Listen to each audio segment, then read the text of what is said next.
Atėjo laikas vėl pakalbėti apie šilauoges. Parodysiu, kaip jos jaučiasi po drastiško pernai metų apgenėjimo ir pasakysiu, kokios klaidos stengčiausi išvengti, jeigu iš naujo sodinčiau šilauoges.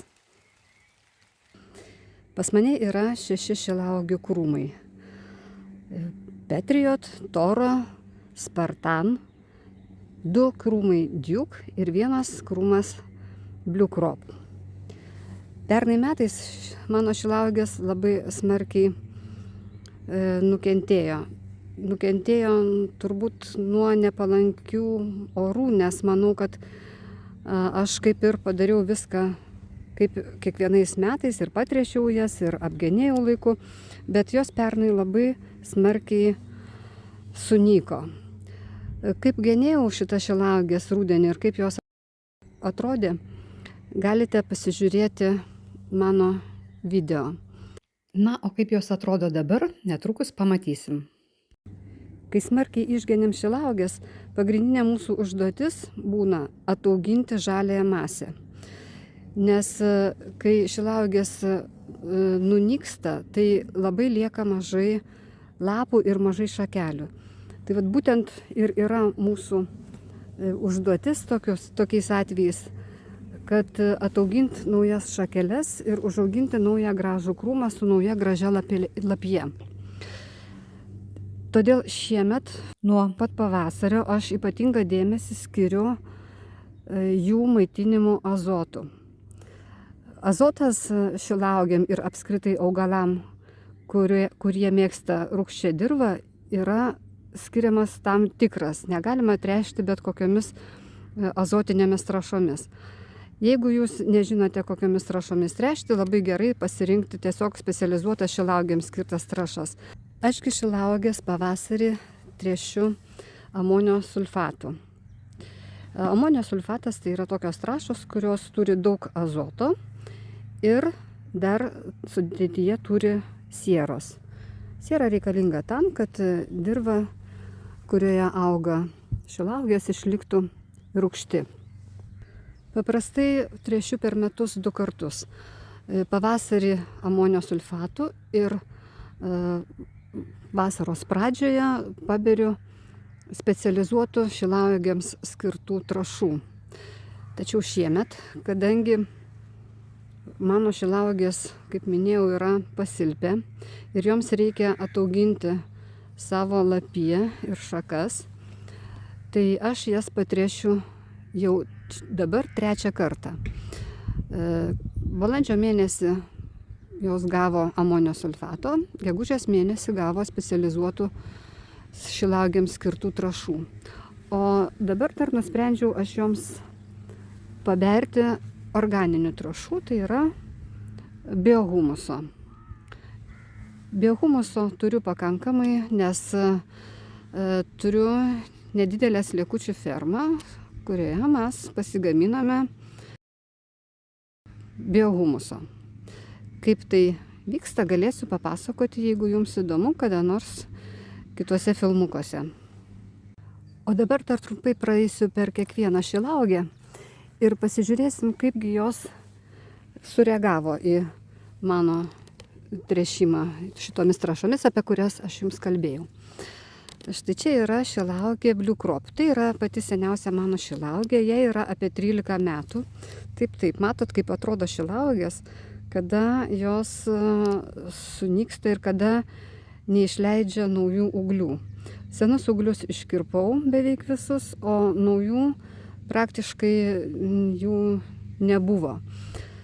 Taigi, po šių metų tręšimo jinai pradėjo gana neblogai atželinėti. Kai kalbam apie naujus ūglius, pirmiausia, tikimės naujų ūglių iš krūmo apačios. Bet grinai iš priešaknio, kad išaugtų nauji ūgliai. Tai vat šita šilauogė tokių ūglių kol kas neleidžia. Tačiau jinai augina ūgliukus iš senesnių šakų. Žinoma, tai netoks geras variantas, bet geriau negu nieko. Čia yra tokia senesnė šakelė, nors nėra jinai labai sena. Matosi iš to, kad apačioje yra dar žalia netgi kai kur. Jinai ant šakelių galų augina gana gražius ūgliukus. Ir dar matau, va čia va irgi leidžia ūgliuką neblogą. Va čia va yra labai gera šakelė, kuri buvo irgi nesena. Irgi matosi, kad yra va čia senesnė, bet va čia buvau išleidusi naują ūglį pernai ir aš jį nukirpau.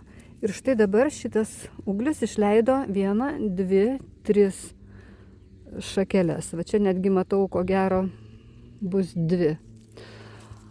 Ant šito šakelės irgi matosi, kad eina ūgliukas. Va štai šitas. Aukščiau irgi yra dar ūgliukai. Žodžiu, viskas yra neblogai. Nežiūrint to, kad jinai dabar yra labai maža, tai manau, kad perspektyvą dar jinai turi. Aš jos tikrai dar neskubėsiu naikinti. Pereisiu dabar prie sekančios ir tai yra šilauogė Duke. Kaip minėjau, Duke yra pas mane 2 krūmeliai. Štai viena iš šių. Šita šilauogė pas mane visada labai silpnai augo. Silpniausiai už visas kitas šilauogės. Labai augindavo mažai šakų naujų. Pagrindinė jos problema. Šiaip uogelės neblogos, jų dera kaip ir neblogai, bet šito ūglių augimo nuolat man trūkdavo. Ir matosi, kad iš apačios beveik nieko irgi neišleido, bet išleido ūgliukus, bet iš šito šakelės 2, iš šito 2 irgi ūgliukai bus. Tai jeigu kitos šakelės neišleis nei jokio ūgliuko, tai aš jas tikrai iškirpsiu, jau nelaikysiu. Jeigu ūgliukai bus kažkur tai, va čia matau neblogą leidžia, o va šita šakelė visiškai ne, šiek tiek viršuje ir daugiau ne, šita irgi nelabai. Tai žodžiu, perspektyva šitos šilauogės neaiški, bet jinai visą laiką tokia buvo ant ribos. Nežiūrint to, kad jinai yra labai silpna ir kažkaip jau taip suvargusiai atrodo, jinai vis tiek užmezgia uogytės. Štai čia ant kiekvienos šakos. Štai čia ant šitų šakų irgi yra uogyčių, bus nedaug, bet jos bus didelės. Net ant šitos suvargusios šakelės yra žiedelis. Dar noriu priminti apie tai, kad šilauogės taip pat mėgsta amarai. Kai jūs apžiūrinėjate savo krūmus, nepamirškite pasižiūrėti į štai tokių jaunų ūgliukų viršūnėlės. Jeigu pamatėt skrusdelę, tai jau ženklas. Štai dar kokie gyviai čia būna. Lapsukiai mėgsta irgi. Tuoj mes jį išprašysim iš šitos vietos. Štai. Mėgsta jas irgi lapsukiai, todėl reikėtų apžiūrėti krūmelius. Ir jeigu pamatėte, kad yra skrusdelių arba jau pačių amarų, tai kažką darykite. Ką daryti su amarais, man atrodo, kiekvienas turi savo būdus. Pažiūrėkim, kaip atrodo kitas Duke krūmelis. Labai jisai irgi mažutis liko po nugenėjimo. Matosi, kiek šakų išpjauta, štai čia, štai čia, štai čia. Didelės jau buvo šakos gana, teko išpjauti. Bet jisai gerai atželinėja. Matot, kiek yra naujų ūgliukų. Ir va čia va netgi visiškai tokie mažiukai. Ir va čia va mažiukas. Ir štai čia. Ir va tokie vaizdai mane jau džiugina. Aš matau, kad šitas krūmelis tikrai atžels. Ir netgi ant va to šakelės yra toks mažas ūgliukas, nors šitas tai tikrai nelabai perspektyvus. Šiaip jau, bet ant šito šakelės irgi gražus ūgliukai. Labai jau suvargusi jisai atrodė, bet aš manau, kad su juo bus viskas gerai. Sekanti šilauogė yra Spartan. Šiuo metu tai yra didžiausia mano šilauogė, nes palikau jai 4 netgi gana nemažas tokias šakas. Ir kaip matot, jinai leidžia daug naujų šakų. Vienos šakos yra nuo tų senų šakų, o kaip nuo šitos, sakykim, matosi koks gražus ūglis. Šaka gana sena, tokia jau apsilaupiusi, bet štai kokį gražų ūgliuką išleido. Šita šakelė irgi išleido neblogus ūgliukus. Apačioje esančios šakos mažesnės irgi gana neblogus ūgliukus leidžia. Va čia iš vis tokia žema šaka, jinai irgi labai žaliai gražiai atrodo. Ajajai, būna ir taip. Kartais nulūžta, jie labai trapus. Ir iš tos šilauogės apačios mačiau, kad auga labai gražus nauji ūgliai. Tie tiesiog iš šaknų. Štai va čia va yra 2 ūgliai, neblogi, ir ten už jų yra dar vienas. Va štai šitas, nežinau, sunku parodyti, bijau išlaužyti. Va štai čia. Va čia va yra neblogi ūgliukai leidžiami. Ir šiaip šakelės pačios tos, vat, jos gana dar nesenos, bet štai kokius gražius ūglius leidžia. Ir vat, netgi tokia sena šakelė irgi išleido gražų ūglį. Uogelių šita šilauogė šiek tiek duos, jos uogos būna labai didelės, ypatingai jeigu jų būna nedaug, tai manau, kad šiemet bus jos milžiniškos. Štai šita šakelė irgi turi uogų. Praktiškai visos senesnės šitos šakos turi uogyčių. Nedaug, po kelias, bet džiugu, kad nors tiek bus. Na ir pažiūrėkim, kaip atrodo šilauogė tora.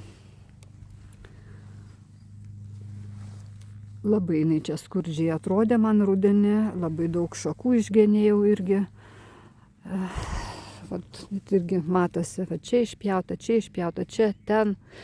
Bet irgi yra labai gerai, nes iš tų vietų, iš apačios augina gana nemažai naujų šakų. Bet štai čia bus šakelė, ten bus šakelė. Aišku, jų dar labai tikiuosi, kad ir daugiau prasprogs. O šiaip to šakelės, vat, kurios likę, irgi gana neblogai augina naujus ūglius.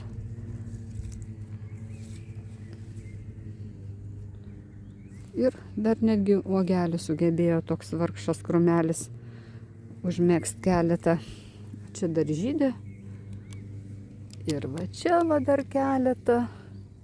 Dar pradžiugins ir keliom uogelėm. Na ir paskutinė iš mano šilauogių, tai yra šilauogė Patriot. Šita šilauogė buvo sunykusi jau net ne pernai, jinai buvo sunykusi užpernai.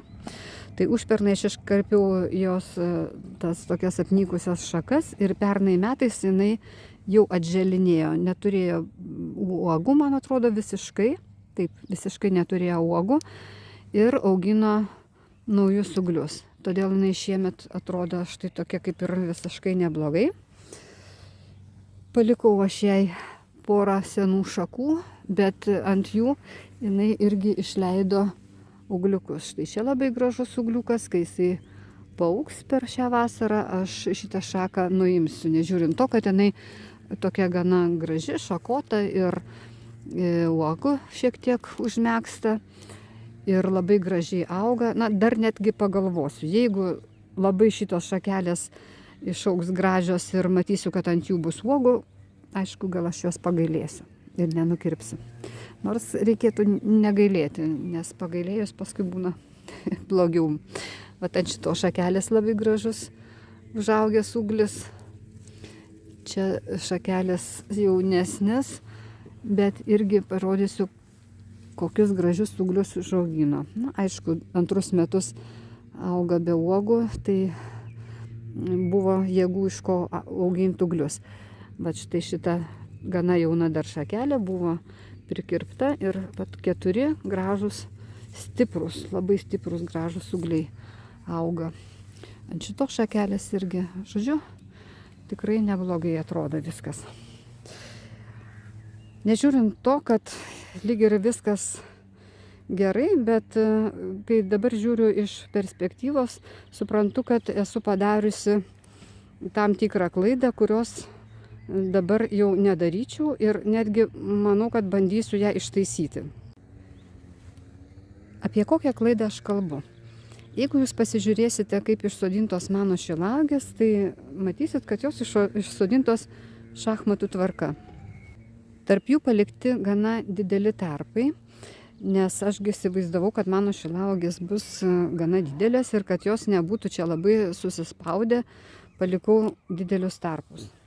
Žemė pas mane yra priesmėlis ir tikrai jinai nėra pakankamai rūgšti. Todėl šilauogėm reikėjo padaryti duobes, kad jos turėtų rūgščios žemės. Į tas duobes, aišku, buvo pripilta rūgščios durpės, pridėta kitų priedų, kurie rūgština žemę. Ir vat jos yra taip išmėtytos. Tai vat noriu pasakyti, kad taip pasodintas šilauogės prižiūrėti yra gana sunku. Krūmeliai, kai būna iš pradžių maži, kada mes juos pasodinam, mes padarom kaip taisyklė per mažas duobes.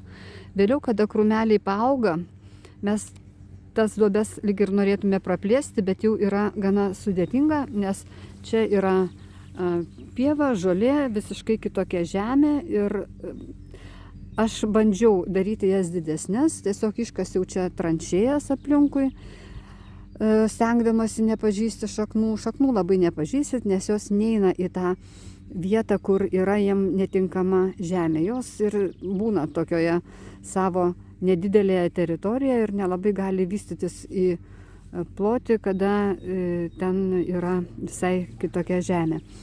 Bet padariau tokią tranšėją ir pripyliau ten vėlgi rūgščios žemės ir pripyliau sieros, žodžiu, pasistengiau taip, kad jos turėtų šiek tiek erdvės plėstis, šaknis turėtų šiek tiek erdvės plėstis į šonus dar. Bet žinoma, tai nepakeis tos giluminės žemės, kuri yra jau po pačia šilauogė. Tai ką aš daryčiau kitaip? Pirmiausia, tai aš visas šilauogės sodinčiau į vieną kažkokį tai plotą. Vienoje vietoje susodintas šilauogės paprašiau prižiūrėti. Paprašiau jas tręšti, paprašiau apipjauti žolę aplink vieną vietą, negu kad aplink atskirą krūmą. Ir paprastai žolė juk vis tiek auga, eina jinai į tą rūgščios žemės teritoriją. Tai vat, tam, kad vat šitas kraštas būtų tvarkingas, dabar aš turiu apeiti 6 šilauogės atskiras, o jeigu jos būtų vienoje vietoje, tai tiesiog būtų mažiau darbo aptvarkant kraštelį, tą vietą, kurioje jos auga. Kągi, apžiūrėjome šilauogės, o dabar eisiu ir jas truputėlį pamaitinsiu. Na štai, pabarščiau šilauogėm biohumuso. Ir noriu jūs perspėti, kad jeigu jūsų šilauogės atrodo gerai, puikiai augina naujus ūglius, turi daug naujų gražių šakelių ir ant jų yra pilna lapų ir jos iš vis atrodo sveikai, nepersistengkit su tręšimu. Užteks jas patręšti pavasarį ankstyvą turinčiomis azoto daugiau trąšomis, o vėliau dar vieną kartą šiek tiek daugiau turinčiomis fosforo ir kalio trąšomis ir mažiau azoto. Jeigu jūs padauginsit azotą, turėsit daug gražių krūmų, bet labai mažai arba ir išvis neturėsite uogų. Kad uogelės augtų, joms reikia ne azoto. Azoto reikia jaunoms šakelėms augti. Mulčiuoju aš savo šilauogės rudenį rūgščiomis durpėmis, o pavasarį ir vasarą arba samanomis, arba kadagių šakelėmis pasmulkintomis. Pas mane yra nemažai kadagių, aš juos kartas nuo karto apgeniu ir šitų šakelių neišmetu, jas susmulkinu ir išbarstau po šilauogėm. Va kaip tik čia ir yra įvairios atliekėlės, kurios buvo likę nuo mano medelių, kuriuos aš apgenėjau. Čia vat ir pušaičių ūgliukai ir kadagių įvairių šakelės buvę. Tik nedėkite nesudžiūvusių šakų ant šilauogių ir apskritai ant bet kokių augalų. Juos mulčiuojant reikėtų dėti, jeigu dedat kažką tai, kas turi medienos, tai dėkit jau sudžiūvusias. Ar tai drožlės medienos, ar tai pjuvenom mulčiuosite. Žiūrėkite, kad jos nebūtų labai šviežios, nes kitu atveju jos iš dirvos ištrauks azotą ir jūsų augalai skurs. Na, o samanų galite rasti net ir savo sklype, jeigu atidžiau pasidairysite. Aš samanas imu iš vienos vietos, kurios labai gerai auga ir tuojaus aš jums parodysiu. Yra vieta, kur pas mane labai gerai auga samanos. Ir tai yra Gyvatvorės pakraštys iš Keliuko pusės. Štai jeigu pasižiūrėsim, tai čia pamatysim labai tvirtą tokį standų samanų kilimą. Aš padarau taip, su grėbliuku papešioju ir išpešu štai tokius samanų gniužulus. Ir va, perėjus per visą šitą pakraštį, samanų turiu daugiau negu reikia. Ir jos nukeliauja ant mano šilauogių. Samanos gerai sugeria drėgmę ir ilgai ją išlaiko. Po kurio laiko mes pasižiūrėsime vėl, kaip jaučiasi mano šilauogės. Manau, kad ir jums bus įdomu pasižiūrėti, ar joms padėjo visas mano šitas rūpestis. Jeigu taip, sekite mano kanalą. Linkiu jums saldžių ir didelių šilauogių. Ir iki sekančio susitikimo.